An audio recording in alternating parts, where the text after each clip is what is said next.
প্রথমেই Nisith Pramanik. This is স্টান্টবাজি politician, স্টান্টবাজ। দিলীপ ঘোষ।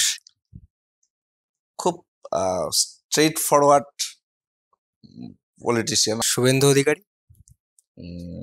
শুভেন্দু অধিকারী অযথা বেশি কথা বলছেন ইদানিং এবং পরিশীলিত সীমাটাকে লঙ্ঘন করছে। দুজনের নাম বলবো, একজন হচ্ছে মমতা ব্যানার্জি আর একজন অভিষেক ব্যানার্জি। দেখুন, মমতা বন্দ্যোপাধ্যায় আমাদের আদর্শ, আমরা তাকে দেখেই পলিটিক্স করি, এবং অভিষেক বন্দ্যোপাধ্যায় এই মুহূর্তে আমাদের দলের অধিনায়ক, ডাইনামিক লিডার এবং অনেক বেশি লড়াই করছে দলকে সংগঠিত করতে।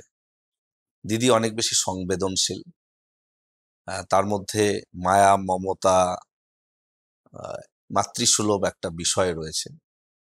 অভিষেক দা ভীষণভাবে বাস্তববাদী,